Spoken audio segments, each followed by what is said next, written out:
ఓ ఇన్నేస్తమా మీరు చూసేది ఆర్ఆర్ ఇన్నోవేటివ్స్కి స్వాగతం. మనం ఈరోజు పనసకాయతో కర్రీ చేస్తున్నాము. ఇప్పుడు సీజన్ కదండి, అందరూ తప్పకుండా ట్రై చేయండి. వెజిటేరియన్కి కూడా నాన్ వెజ్ ఫీల్ వస్తుంది. ముందుగా మనం పనసకాయ తొక్కంతా తీసుకుని క్యూబ్స్ కట్ చేసుకుని ఉడకబెట్టుకోవాలి. దాని తర్వాత మనకు తగినంత ఆనియన్స్ కోసుకుని ఫ్రై చేసుకోవాలి. అది ఫ్రై అయ్యేలోపు మసాలా ప్రిపేర్ చేసుకుందాం. కొబ్బరిని నీట్గా ముక్కలు కోసుకుని కొబ్బరి వేయించి అందులో ధనియాలు, జీలకర్ర, లవంగ, గసగసాలు, జీలకర్ర, దాల్చిన చెక్క, ఇలాచి అవన్నీ కూడా వేసుకుని సరిపడినంత విధంగా ఫ్రై చేసుకుని దానిని పేస్ట్ కొట్టుకొని పక్కన ఉంచుకోవాలి.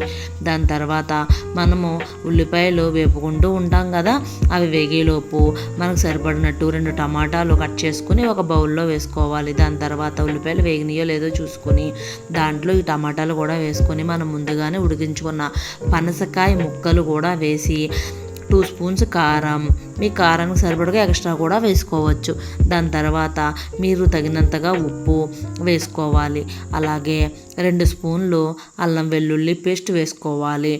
ఇవన్నీ బాగా కలిపి మనం ముందుగానే ప్రిపేర్ చేసుకున్న మసాలా పేస్ట్ ఉంది కదా, అది వేసుకొని బాగా కలపాలి.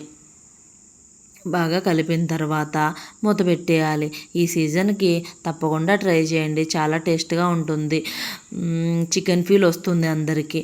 నాన్ వెజ్ తినని వాళ్ళకు కూడా నాన్ వెజ్ తిన్న ఫీల్ వస్తుంది. దాని తర్వాత మీరు తగినంత కొత్తిమీర వేసుకొని పైన మూత పెట్టేసుకుని 10 మినిట్స్ తర్వాత బంద్ చేసుకోవడమే. అంతేనండి, చాలా ఈజీగా టేస్ట్గా ఉండే పనసకాయ కర్రీ రెడీ అయిపోయింది.